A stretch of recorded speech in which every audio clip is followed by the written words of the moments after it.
Saat hari kiamat nanti akan ada orang yang Allah kemudian panggil orang itu. Kemudian kata Allah, silahkan engkau mau apa? Engkau pilih mau hadiah apa? Apa amalannya?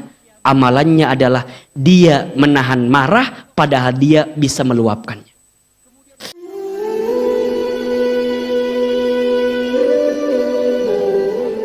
Udah berapa lama kita nggak ketemu kajian di Bogor ya? Masya Allah, Masya Allah. Ahilman juga udah lama nggak ngisi di Masjid Alumni IPB kan biasanya kan? Masya Allah. Ini masjidnya bagus ya Bun ya? Nanti habis kajian mau foto nggak ini? Foto sama masjid kan? Foto sama siapa? Emang nggak bosan? Masya Allah. Oh ustadznya apa? Masya Allah. Untung yang bilang nenek-nenek, ya alhamdulillah. Untung yang bilang ibu-ibu. Bunda, saya mah sama bunda teh sayang banget karena Allah, Masya Allah ya. Saya mah kalau lihat bunda-bunda tuh ingat almarhumah ibu saya gitu.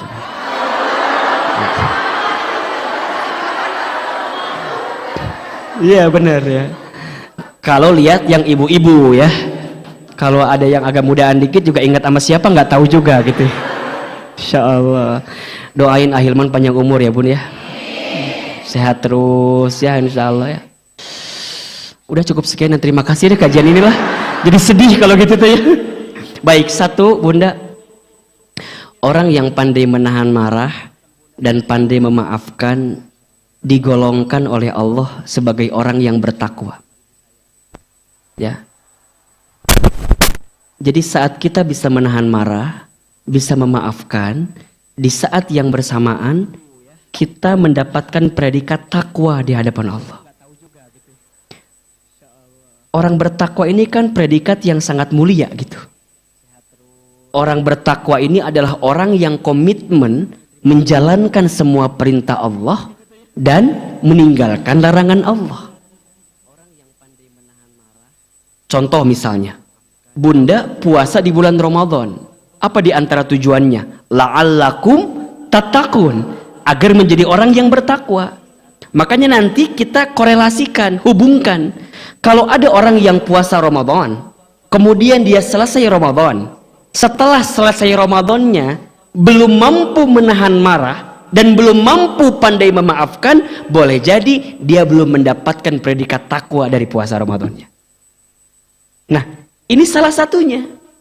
Maka kalau Bunda ingin mendapatkan predikat takwa di hadapan Allah, jadilah orang yang pandai menahan marah dan pandai memaafkan. Quran surat Ali Imran ayat 133 sampai 134. Wasari'u ila maghfiratin mir rabbikum wa jannatin arduhas samawati wal ard uiddat lil muttaqin. Dan bersegeralah kamu sekalian menuju ampunan Allah dan surganya Allah yang luasnya seperti langit dan bumi yang Allah siapkan untuk orang yang bertakwa.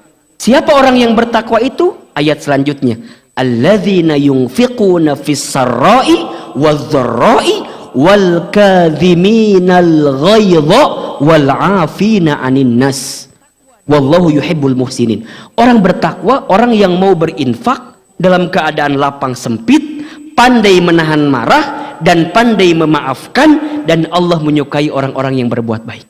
Jadi yang pertama, mengapa kita harus menahan marah?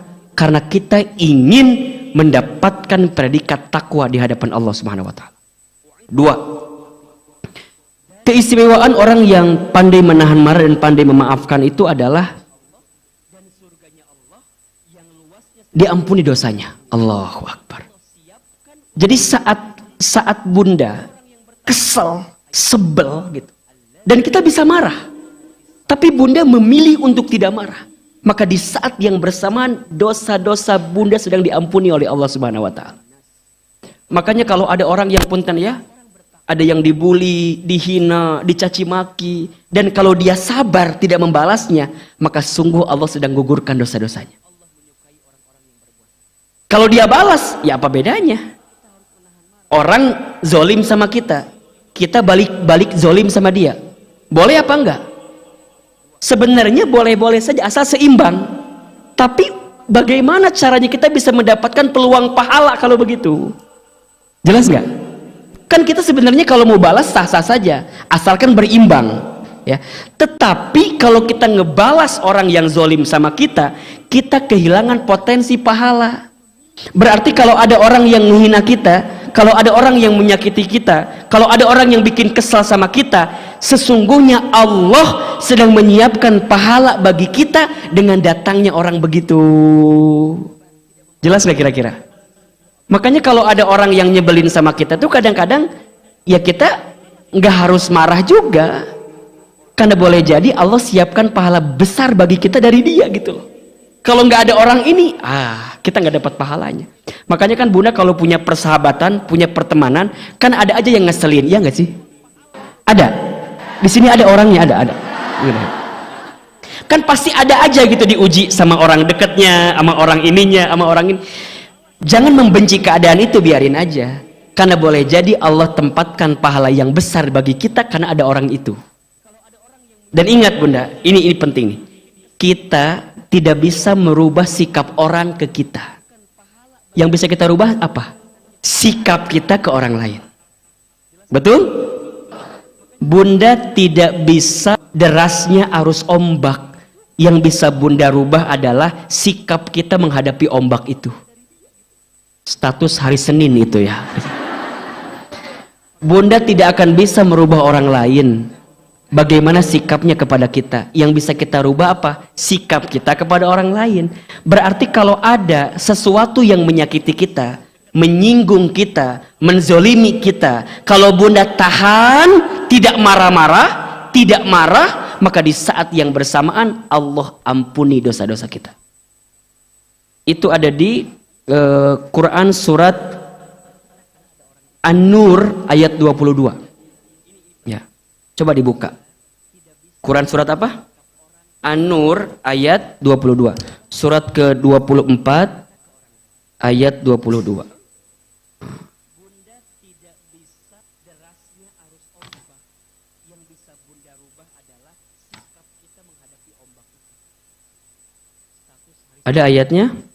Oke. Lihat ujung ayatnya ya, lihat ujung ayatnya. An-Nur ayat 22.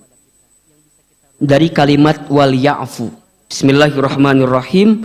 Wal ya'fu wal yasfahu. Dan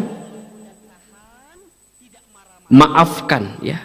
Dan maafkan wal yasfahu dan berlapang dada ya.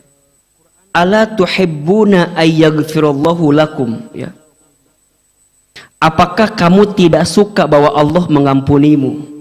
Wallahu ghafurur rahim, dan Allah Maha Pengampun lagi Maha Penyayang. Jadi kalau kita marah, kalau kita dengki, kalau kita di saat ada orang yang menyakiti kita, berarti kita kehilangan peluang Allah mengampuni dosa-dosa kita di saat itu gitu. Tapi kalau kita bisa menahan marah, kemudian kita memaafkan kesalahannya, maka sungguh Allah sedang siapkan pahala ampunan dosa bagi kita. Allahu Akbar. Makanya ini keistimewaan yang Allah berikan kepada kita yang bisa menahan marah dan juga pandai memaafkan. Ya. Jadi kalau yang sering marah-marah gimana Ustadz? Ya nggak tahu. Saat hari kiamat nanti akan ada orang yang Allah kemudian panggil orang itu. Kemudian kata Allah, silahkan engkau mau apa? Engkau pilih mau hadiah apa? Apa amalannya? Amalannya adalah dia menahan marah padahal dia bisa meluapkannya. Masya Allah. Jadi saat nanti di akhirat mendapatkan surga, saat hari kiamat namanya dipanggil oleh Allah untuk memilih barang hadiah yang dikehendakinya. Yang keempat, orang yang pandai menahan marah itu ya dicintai Allah. Masya Allah. Dicintai Allah. Dia tidak meluapkan amarahnya. Kenapa? Karena dia menjemput cintanya Allah di saat itu. Makanya Bunda, seseorang yang hatinya lembut, ya, itu dekat dengan Allah. Mudah menangis gitu. kemudian dia bisa menahan amarahnya. Bahkan disebutkan ada 4 golongan yang tidak akan tersentuh api neraka. Mudah-mudahan kita masuk 4 golongan ini ya. 1 golongan namanya hayyin. Apa namanya? Hayyin. Hayyin itu apa? Hayyin itu orang yang tenang, menenangkan. Tenang, pembawaannya tenang, tidak mudah tersulut emosi gitu. Kenapa? Karena dia mengetahui ketenangannya itu mengantarkan ke surganya Allah Subhanahu wa taala. Yang kedua, golongan yang disebut layyin. Apa itu layyin? Orang yang lemah lembut. Bicaranya penuh kelembutan. Kalau bergaul sama orang, menghadirkan kasih sayang, penuh cinta. Masya Allah. Bunda, sering Ahilman sampaikan ya, jangan ada sedikit pun di hati bunda kebencian kepada orang lain. Hati yang penuh kebencian hanya akan mengantarkan kesempitan dan kesulitan. Tapi hati yang penuh kasih sayang akan mengantarkan kebahagiaan. Jangan pernah membenci. Bahkan kata Nabi, irhamu man fil ardi yarhamukum man fis sama. Cintailah yang ada di bumi, maka yang di langit akan mencintaimu. Itu bukan status, itu hadis itu ya. Status hadis itu bunda ya. Jadi kalau bunda nih kesal sama orang, langsung hilangkan. Karena ingat ya, ingat. Hati seseorang yang diliputi dengan kebencian, matanya, hatinya akan tertutup dari kebaikan yang Allah datangkan bagi dirinya. Jadi kalau bunda ngerasa, kenapa ya aku tuh hidupnya nggak baik? Kenapa ya aku tuh hidupnya sakit terus, sulit terus, sempit terus? Tanyakan hati kita. Mungkin ada kebencian di hati kita kepada orang lain. Nggak boleh ada kebencian.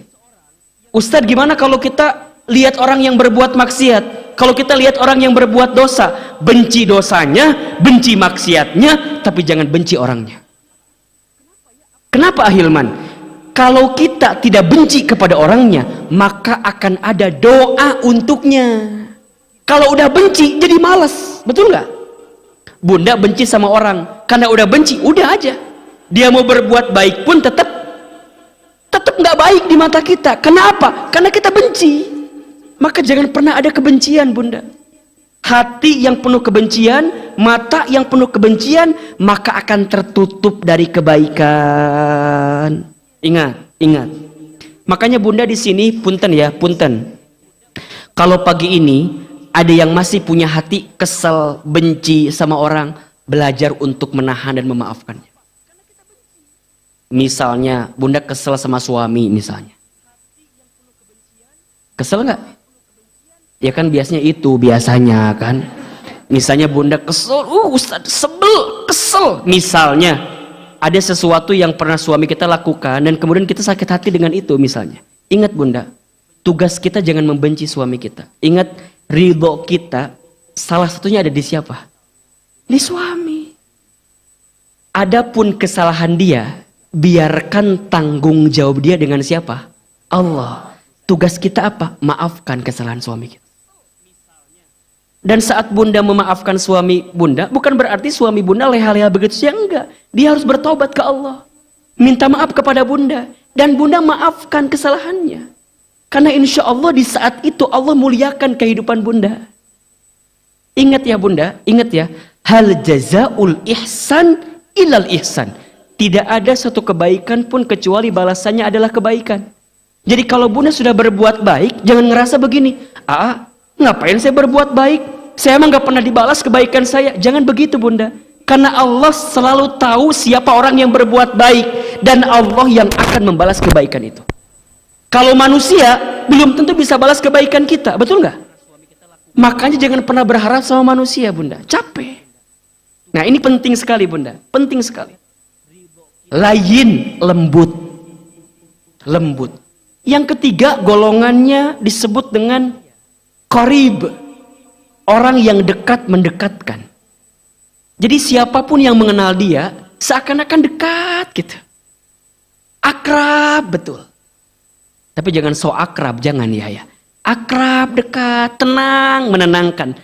Dekat, mendekatkan. Bunda sama Ahilman nih, ngerasa dekat apa enggak? Bukan. Nggak pernah ketemu secara langsung ngobrol gimana, tapi boleh jadi di hati kita Bunda tuh dekat banget sama saya.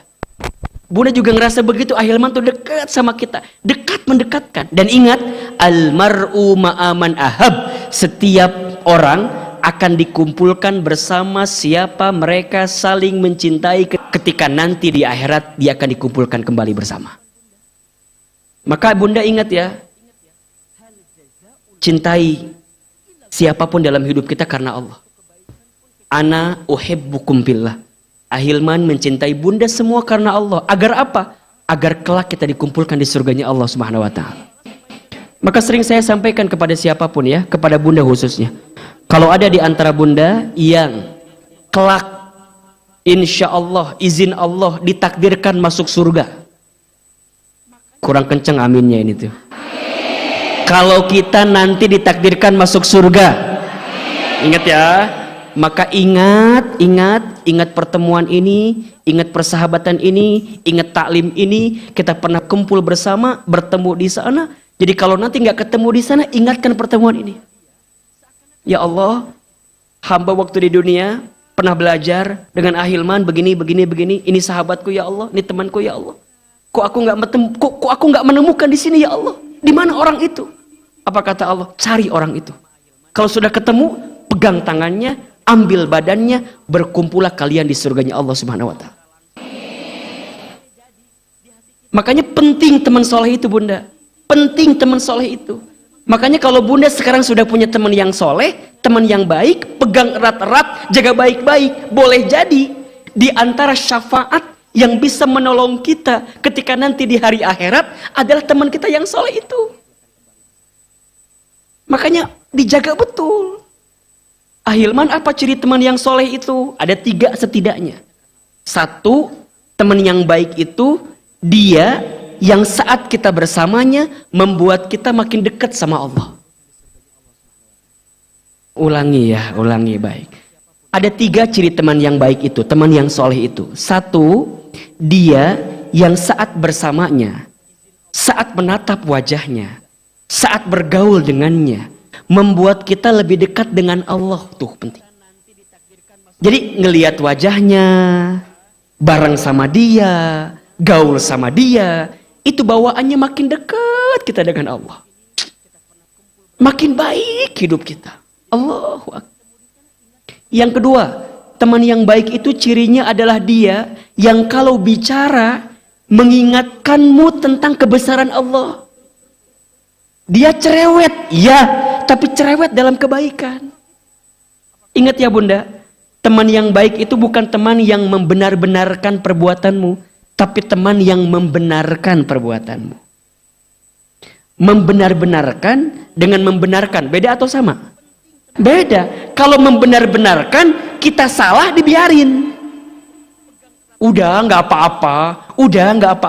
Itu bukan teman yang baik. Tapi kalau teman yang baik, kita salah, dia bilang, jangan Bunda. Gitu. Jangan Bun, itu nggak boleh Bun, itu haram Bun. Berani dia mengatakan. Jadi kalau lagi gelisah Bunda, lagi galau nih Bunda nih, punten nih, Bunda lagi galau di rumah tangga. Kalau teman kita baik, ketika Bunda ketemu dengan teman yang baik, maka dia akan katakan, sabar Bun, tahan Bun, pahala surga bagi Bunda. Kalau Bunda sabar segala macam. Tapi kalau teman yang nggak baik, Bunda lagi gelisah di rumah tangga, tiba-tiba temen SMA dulu nge-DM ke Facebook, Assalamualaikum. Bunda lagi gelisah, kondisi lagi nggak menentu, tiba-tiba datang teman kita yang waktu SMA itu yang pernah dekat sama kita, ketemu sama teman yang nggak baik, kita ngomong sama dia, Cida, contoh ini mah Cida ya, contoh. Misalnya, Uce, naon, aku teh lagi gelisah banget, terus kumaha gitu, tiba-tiba lagi gelisah gini teh, itu teman-teman aku yang waktu SMA tiba-tiba nge-DM ke Facebook. Saha eta si Kang Agus teh. Eta. Bunda, kalau teman baik dia akan bilang apa? Kalau teman baik bilangnya apa? Tahan bun, jangan bun, jangan direspon bun. Tapi kalau teman yang tidak baik apa jawabannya? Gaskeun, bismillah, udahlah. Nges, bismillah we bismillah. Kerma salah, awalnya bismillah heula deui. Nges, bunda, kapan lagi? Ini kesempatan. Apalagi lihat fotonya teh pakai mobil bagus teh ya. Geus kabayang gitu. Bun, mungkin ini hasil jawaban doa-doa kamu.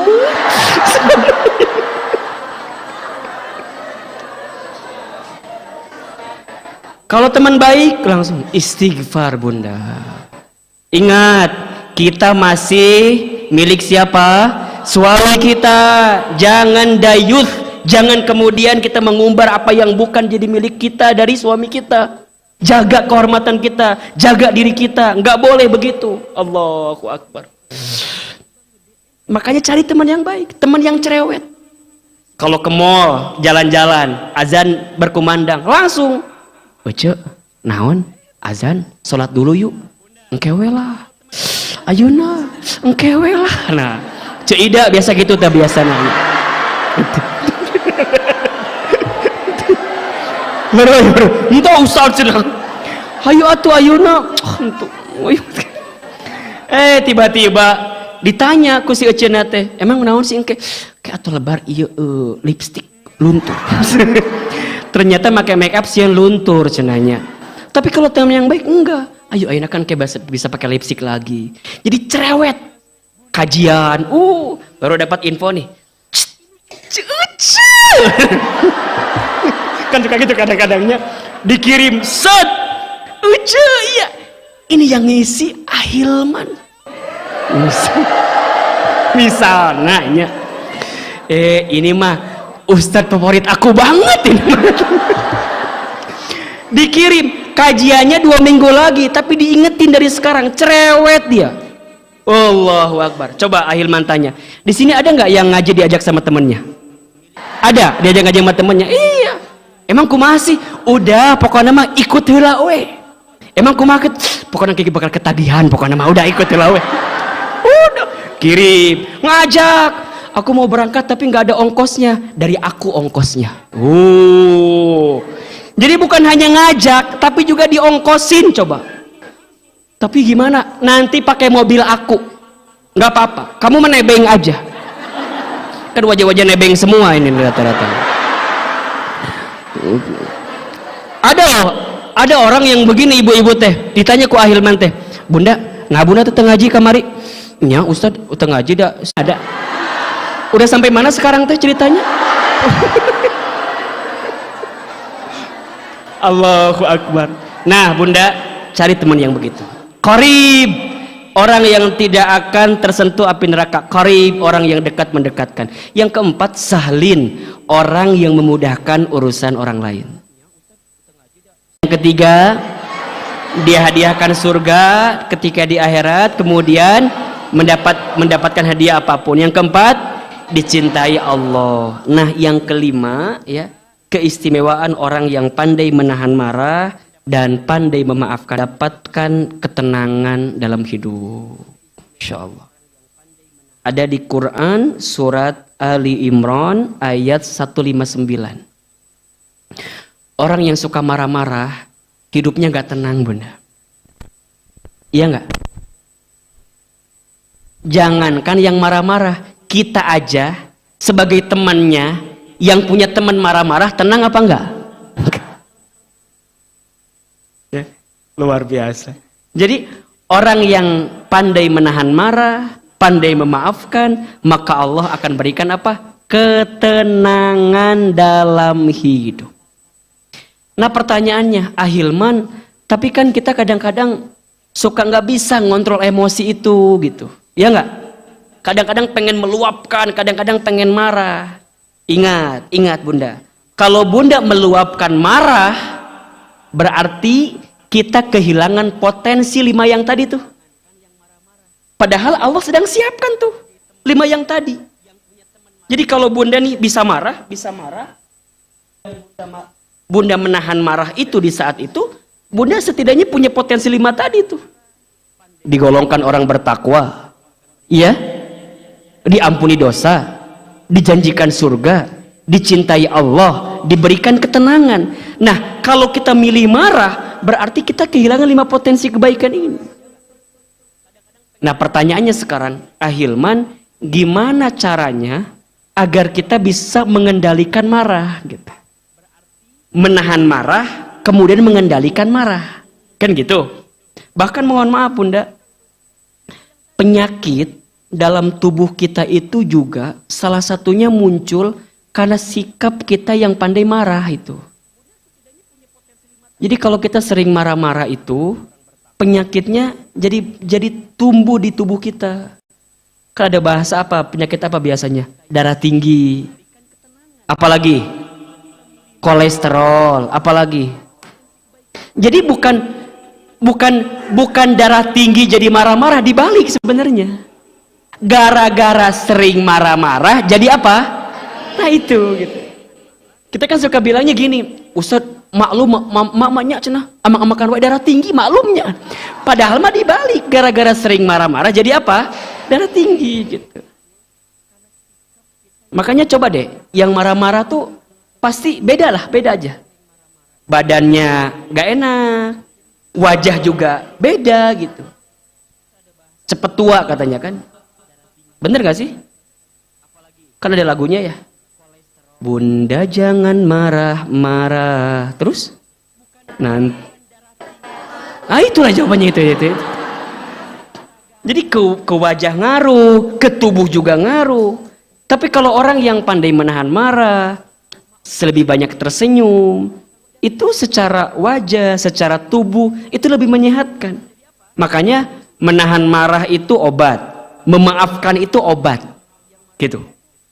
Saya ulangi ya. Menahan marah, memaafkan itu obat. Menahan marah itu menyembuhkan, memaafkan itu menyembuhkan. Berarti sebaliknya, sering marah-marah jadi penyakit, mendengki jadi penyakit. Neta.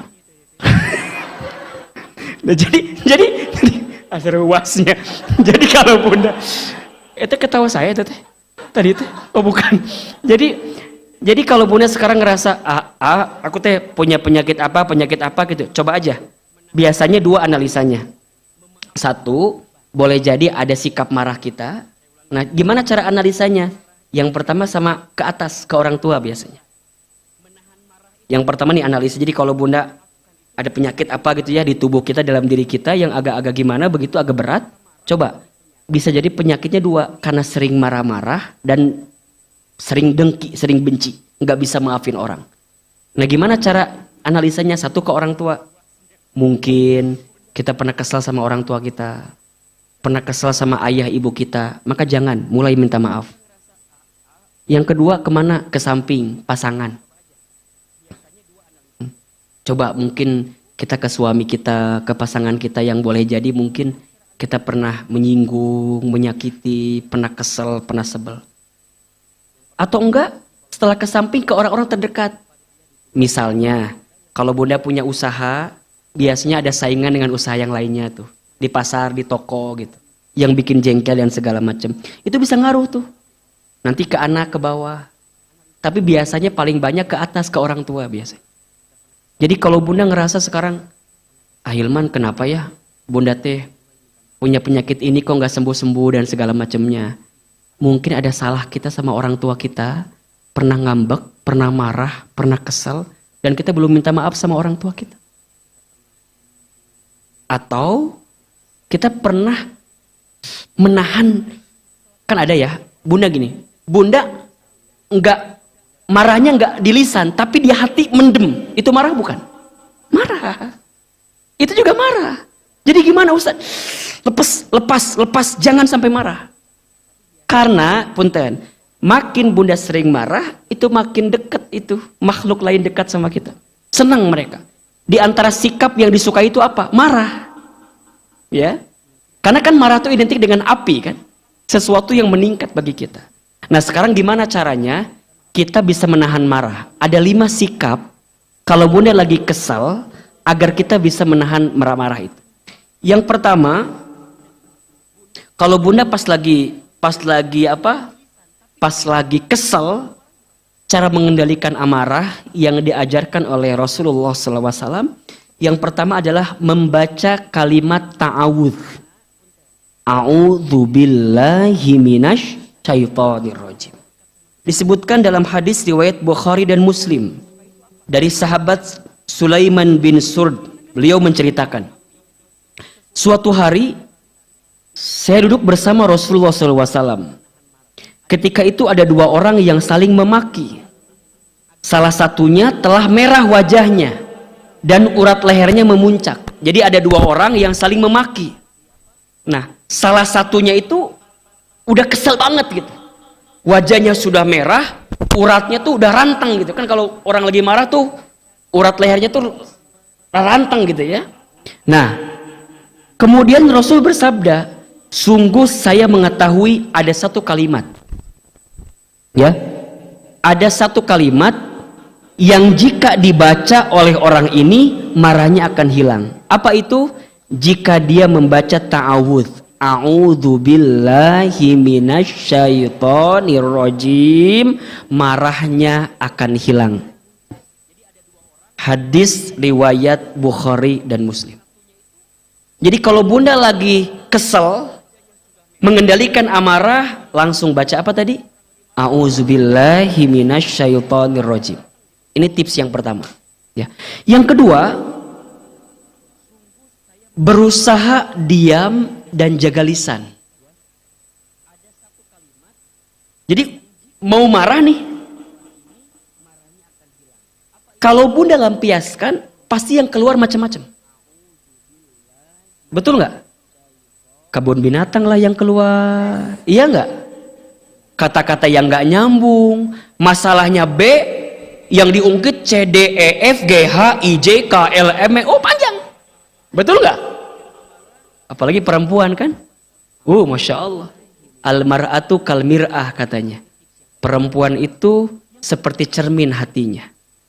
Kalau sudah pecah, mungkin bisa kita rangkai kembali pecahan cerminnya. Tapi pantulan cahayanya tidak akan sama seperti sedia kala. Itulah hati perempuan. Kalau sudah sakit hati, mudah memaafkan, tak mudah melupakan. Gitu kata. Betul nggak? Betul nggak? Jangan minta diulangi lagi nya. Pohodehi akhir mandi. Itu hari Selasa depan itu ya.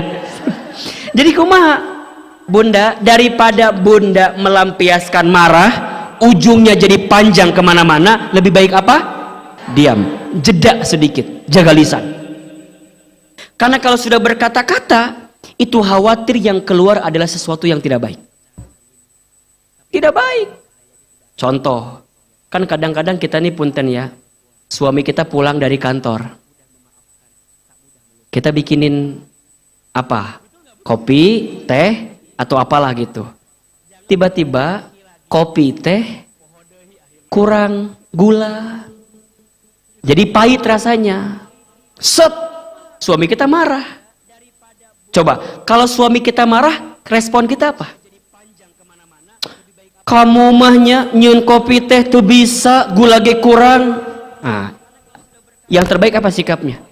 Jangan ngomong, ambil kopinya, tambahin lagi apa? Gula plus apa? Sianida. Diracun ya emang sarua.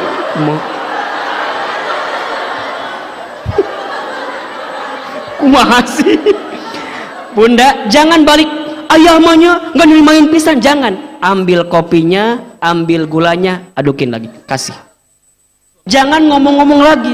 Kalau kita ngomong panjang, betul nggak? Maneh mahnya teu bisa nyieun kopi wae, kurang wae gula teh. Nya atuh Pak, hapunten. Da abi teh tadi teh bade masukin gua tapi takutnya kemanisan. Lain, kamu teh mending gak tahu bapak teh capek. Pergi dari pagi pulang udah malam gini, ke rumah dikasih gua. Ibu digituin capek nggak? Emang mama teh capek, Pak. Udahlah, nges apa lah Hilman mah. Suami kita bicaranya nggak ada ekspresi, biasa we gitu lempang kan. Teu bisa nyeun kopi wae kieu mah kieu. Gitu kalau suami kita. Kalau kita emang mama teh capek. Pak, mama ge capek, Pak. Mama teh ti isuk nepi ka ayeuna can pisan selonjoran teh, Pak. Teu bisa. Ngurus budak 3. Nu hiji bisul. Ekspresif kalau menceritakan penderitaan kita teh. Ujungnya ditambah deui. Bapak apal teu?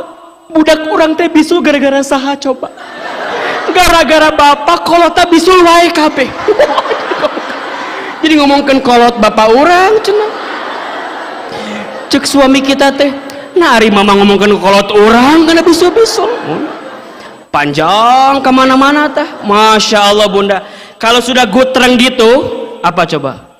Marah kan ujungnya. Nges lah ari kitu mah atuh. Nges we. Sakit kan.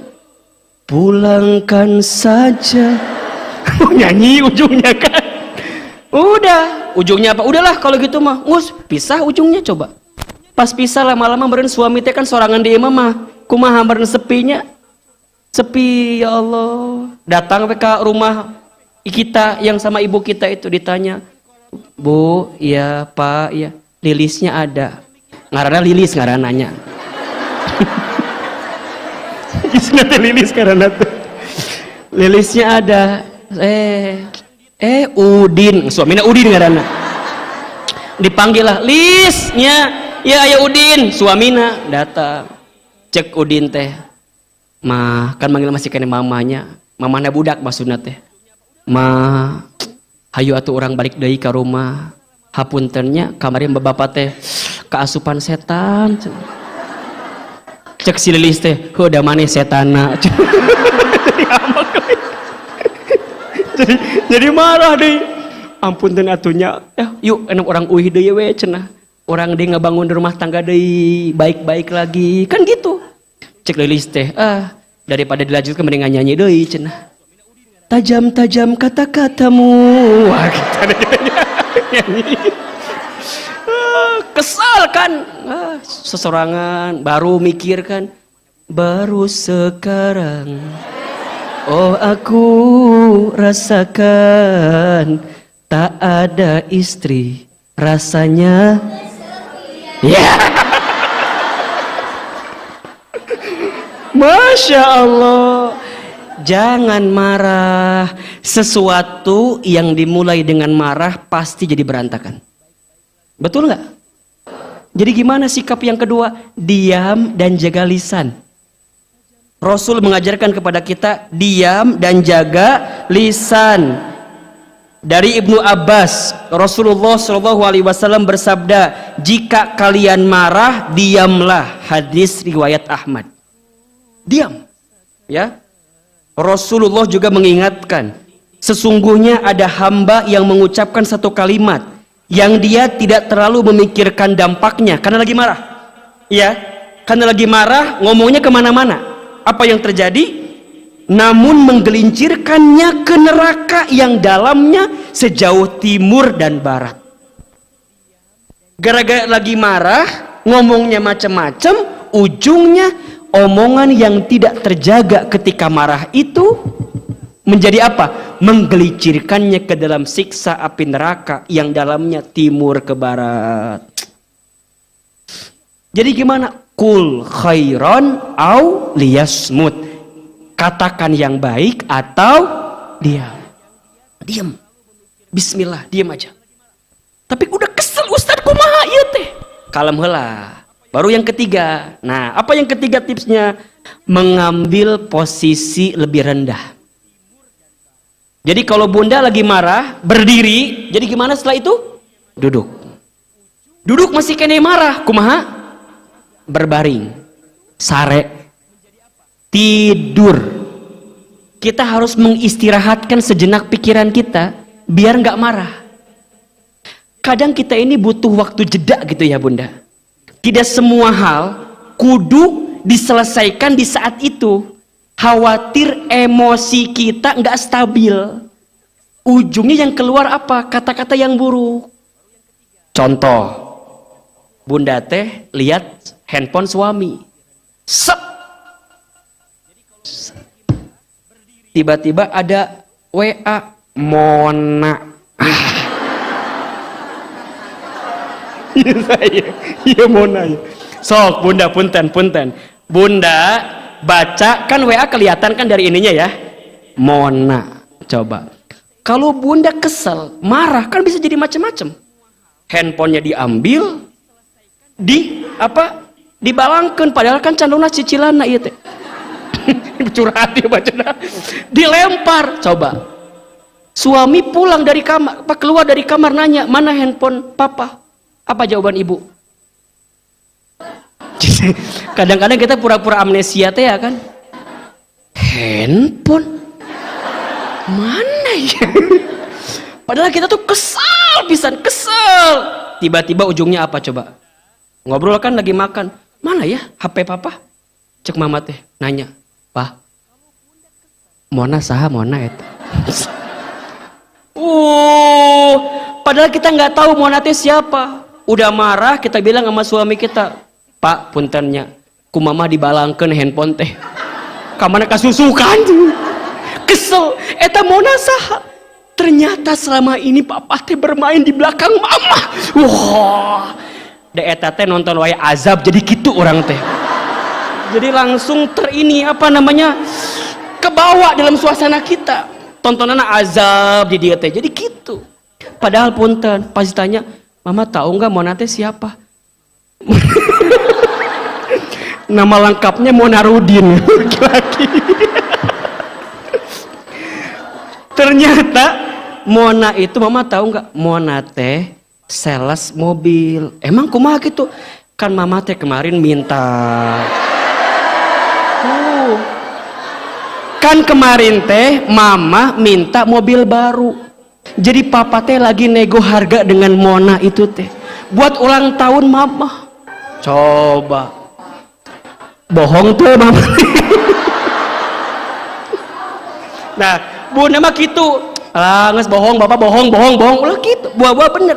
Ternyata bener. Si Mona teh sales mobil. Suami kita lagi negosiasi harga buat ngasih surprise sama kita. Kaduhung tuh. Kaduhung. Dan kita menyimpulkan di waktu yang cepat. Padahal kita belum tahu apa ceritanya. Makanya bunda, lamun teu apal, urang guru ulah gurung gusuh wae. Kalau kita belum tahu, jangan menyimpulkan sesuatu yang kita belum tahu. Karena kadang-kadang sesuatu itu kita belum tahu, kesimpulannya salah, tindakannya salah, sikapnya salah, ujungnya merugikan bagi kita. Tahan marahnya, kalem heula. Reka mana atuh kalem we. Buru-buru, gungsuh, marah terus. Tahan. Ya. Kalau kita lagi marah, lagi berdiri apa? Duduk. Kalau masih marah, berbaring, tidurin. Kita lebih bisa menenangkan diri saat itu.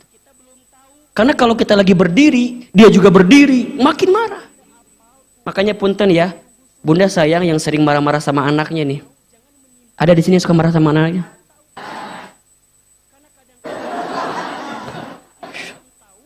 Sekarang bunda, kalau saya paham, bunda teh mungkin bukan sama anaknya, ngingetin anak mungkin ya. Bahasa enaknya begitu. Bunda, anak kita itu kan, misalnya dia ada di posisi rendah ya, kita berdiri. Kalau bunda mau komunikasi dengan anak kita, samakan posisi kita dengan anak kita. Itu namanya ngingetin anak kita.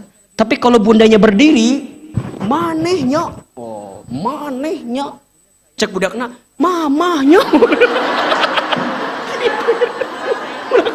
Jadi bolak-balik coba.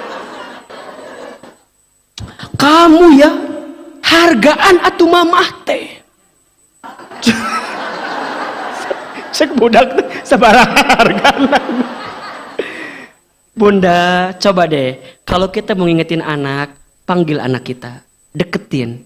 Sayang, nah, samain frekuensinya. Jadi jangan berdiri gini, kurang pas. Jadi kalau dia anaknya agak sedikit, Ini mah kadang-kadang kita suka marah, berdiri, keluar kata-kata yang buruk. Dasar budak monyet. Cek budak kumaha kira-kira mikirna. Berarti mama teh mamahna monyet merenan. Kadang-kadang keluar kata-kata yang kurang pas gitu ya. Coba diganti bunda kalimatnya. Dasar calon menteri kamu teh. Oh, amin. Kan gitu. Bunda, saya cerita sedikit ya. Ahilman itu banyak dapat kebaikan dalam hidup, salah satunya karena doa orang tua saya. Ibu saya itu yang saya ketahui ya, tidak pernah mengeluarkan kata-kata yang buruk tentang anaknya. Kami 9 bersaudara. Saya anak paling bungsu. Dan boleh jadi saya itu anak yang paling aktif lah, nakal banget lah. Wah bunda, saya mah lamun main bola, can pepes, kaca tetangga teh can beres main bola. Main bola terus. Masya Allah. Sampai tetangga teh suka banyak yang ngadu ke ibu saya. Ece, iya si Iman ya main bola wae, ngepeskeun kaca wae. Kata ibu saya, nya engke digentosannya gitu. Itu terus. Sampai kata ibu saya suka bilang gini, maafin ya anak saya katanya. Insya Allah nanti anak saya jadi ustadz katanya. Padahal kami istilahnya, ya orang tua kami bukan orang tua dari kalangan ustadzah begitu ya. Tapi ibu saya suka bilang gitu nanti. Dan itu diucapin terus tuh. Sampai akhirnya abis SD saya dimasukin ke pesantren kan, sekolah ke pesantren. Gara-gara ingin anaknya paham ilmu agama lah kira-kira begitu. Nah di kelas 1 SMA atau 1 aliyah gitu, kelas 4 di pesantren itu, ibu saya sakit stroke ringan. Jadi sebelah kanan pas sebelah kiri itu kurang bisa bergerak normal gitu. Nah saya tuh kalau pulang dari pesantren, libur gitu, nyuapin ibu saya. Pasti nyuapin ibu saya. Karena ibu saya suka pengen disuapin sama saya. Pas lagi nyuapin itu, kita sambil nonton ini, ceramah ustadz-ustadz di TV gitu, kalau subuh. Kata ibu saya begini, Iman, nanti mama bakal lihat Iman ya, ceramah di TV ya, kayak ustadz itu. Saya bilang, kayaknya nggak mungkin mah, nggak mungkin. Kita orang kampung gitu ya, orang desa, orang miskin juga. Kata mama saya, ulah gitu jang cenah, aminkeun we. Bahasa orang tua tuh aminkan saja katanya. Amin gitu ya, amin. Setelah itu ibu saya itu pernah dapat hadiah sejadah, gambarnya Ka'bah. Saya perhatikan kalau habis sholat, ibu saya baca talbiyah, labbaik Allahumma labbaik gitu. Saya hampiri ibu saya, mama tuh kenapa kalau habis sholat suka baca talbiyah? Kata mama saya, mama tuh pengen banget berangkat ke Baitullah katanya. Tapi gak punya uang katanya. Mama doain ya, sambil diusap pipi saya. Mama doain ya, Iman bisa bolak-balik ke Baitullah. Singkat cerita, ibu saya wafat. Saya dapat beasiswa pertukaran pelajar ke Amerika, ke Jepang. Kemudian ibu saya wafat. Hari ini bunda, apa yang pernah ibu saya sampaikan itu jadi kenyataan. Nanti mama lihat Iman ceramah di TV. Hari ini Allah izinkan itu. Tapi sedihnya ibu saya tidak bisa menyaksikan anaknya di televisi. Sebelum pandemi kita bisa berangkat umroh, haji, kapanpun karena kita pembimbing haji dan umroh di beberapa tour and travel. Tapi saya belum bisa menggenggam tangan orang tua saya untuk bisa berangkat haji dan umroh. Karena orang tua saya sudah tidak ada. Tapi kalau ditanya, ini semua datang dari mana? Boleh jadi izin Allah karena ucapan ibu saya. Pesan yang ingin saya sampaikan kepada bunda, bagaimanapun keadaan anak-anak kita saat ini, jangan pernah menghinanya. Jangan pernah mencelaknya. Jangan pernah marah kepadanya. Karena boleh jadi anak yang menurut kita paling nguji kita saat ini, justru dialah nanti yang akan paling sayang sama kita. Kan suka ada ya, misalnya kita punya anak 3 tuh. Misalnya anak yang keberapa tuh rada lain gitu bun. Ngujinya luar biasa. Bunda jangan pernah merendahkan anak ini. Karena boleh jadi Saat bunda nanti tua atau bunda nanti wafat, boleh jadi si anak ini yang paling banyak mendoakan kita gitu. Si anak ini yang paling bisa ngangkat derajat keluarga kita. Maka jangan pernah menghina, apalagi mengeluarkan kata-kata buruk karena kita marah sama anak kita. Jangan. Dan boleh jadi bunda sayang, hari ini bunda dapat kehidupan yang lebih baik, mungkin bukan hanya semata-mata ikhtiar kita, tapi karena ada doa orang tua kita. Walaupun kita ingat misalnya Ustadz, orang tua saya pernah bilang gini, iya, tapi kita maafkan kesalahannya. Maka Allah berikan kebaikan kepada kita. Makanya saya sering kali bilang ya ke bunda, kalau bunda nih lagi ngerasa punya masalah, punya persoalan, punya kesulitan, coba dicek deh. Boleh jadi ada kelakuan kita kepada orang tua kita yang pernah kita lakukan dan kita lupa kalau itu sebuah kesalahan gitu loh. Ini penting sekali. Makanya tadi Ustadz ngajarin ke bunda ya, kalau bunda lagi kesal sama anak, jangan dimarahi, jangan dimarah-marahi. Yang paling tepat dikomunikasikan, diingatkan. Gimana cara ngingetinnya? Rendahkan, samakan, kalimatnya yang keluar yang baik-baik, doa. Ingat bunda, kita sebagai orang tua, kemampuannya ada batasnya. Betul nggak? Tapi kemampuan Allah, kekuasaan Allah tidak terbatas. Kalau bunda lagi mendidik anak, jangan terlalu mengandalkan kemampuan kita orang tua. Tapi libatkan Allah, doa ke Allah. Rabbana hablana min azwajina wa dzurriyyatina qurrata a'yun waj'alna lil muttaqina imama. Rabbi habli minas, Rabbi habli minas, Rabbi habli minas. Doa itu di hadapan Allah. Kan suka nanya gini, Ustadz gimana cara ngerubah anak saya kok susah banget ya?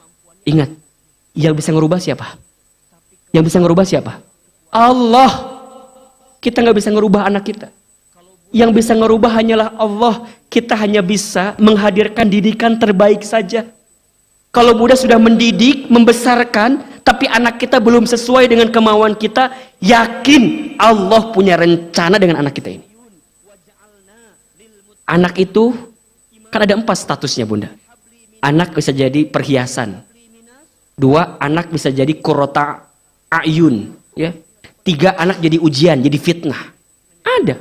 Yang keempat, anak jadi musuh. Ada. Tinggal di mana anak kita? Tugas kita apa? Mendidik, membesarkan, memberikan pendidikan yang terbaik. Kita serahkan kepada Allah tentang anak kita. Maka doakan. Jangan pernah berhenti mendoakan anak kita. Sekali saja orang tua berhenti mendoakan anaknya, maka khawatir akan banyak kebaikan yang tak datang kepadanya. Maka yang namanya anak juga sama. Kalau sama orang tua, gak usah banyak minta macam-macam. Minta Ma, doain ya. Pa, doain ya. Makanya kalau kita kehilangan orang tua itu, yang paling sedih itu bukan karena kehilangan fisiknya. Di antaranya yang paling sedih kehilangan doa-doa ajaibnya gitu. Doa-doa terbaik dari orang tua kita kepada kita. Maka ingat ya, kalau kita lagi marah, yang pertama apa tadi? Baca ta'awud. Yang kedua, diam, jaga lisan. Yang ketiga, ambil posisi lebih rendah. Kalau lagi berdiri, duduk. Kalau sedang duduk, oke. Yang keempat, ambil air wudhu, kemudian sholat. Ambil air wudhu, tenangkan dengan air wudhu. Ya. Bunda, coba diperhatikan. Wudhu itu, kalau kita lihat bagian tubuh yang kena air, itu hampir semua bagian tubuh yang paling banyak berbuat dosa kan ya. Yang pertama apa dulu? Telapak tangan. Ya, dosa dari telapak tangan banyak gak kira-kira? Kemudian apa lagi? Kumur mulut-mulut, bicara kotor, fitnah, sumpah serapah, gibah, iya gak? Kemudian apa lagi? Hidung. Kemudian apa lagi? Wajah. Bagian mata juga sama, dikucek-kucek. Ingat, boleh jadi mata kita sering ngelihat yang buruk-buruk dan segala macam. Kemudian tangan, kan gitu. Kemudian kepala, telinga, kan gitu. Kemudian kaki. Wudu itu tanpa disadari adalah cara kita membersihkan dosa-dosa kita. Makanya orang yang sering jaga wudu nih, batal wudu lagi, batal wudu lagi, batal wudu lagi. Maka Allah jaga dirupnya. Allah jaga dirinya. Nah, Bunda bisa amalkan itu. Kalau Bunda lagi kesel, lagi sebel, langsung ke kamar mandi, ambil air wudu. Ambil air wudu. Nah, yang kelima, Bunda ingat-ingat pahala yang Allah siapkan untuk kita yang pandai menahan marah. Ya. Jadi setelah Bunda air wudu udah tenang, Bunda ingat-ingat, kalau aku marah, aku kehilangan kesempatan ini, itu yang Allah siapkan bagi kita. Insya Allah Bunda, insya Allah. Ya, kalau kita bisa mengamalkan itu, maka kita akan menjadi pribadi yang pandai menahan marah. Ingat, orang yang pandai menahan marah itu, Allah golongkan menjadi orang yang bertakwa. Allah ampuni dosanya. Allah hadiahkan surga. Allah mencintainya. Dan Allah berikan ketenangan kepadanya. Insya Allah. Mudah-mudahan sepulang dari sini jangan marah-marah lagi ya. Siap? Siap? Setuju? 4 golongan yang tidak akan tersentuh api neraka apa saja? Hayyin, orang yang tenang. Yang kedua, orang yang lemah lembut. Yang ketiga, qarib, orang yang dekat mendekatkan. 4, sahlin, orang yang memudahkan urusan orang lain. Siap? Bisa mengamalkan? Insya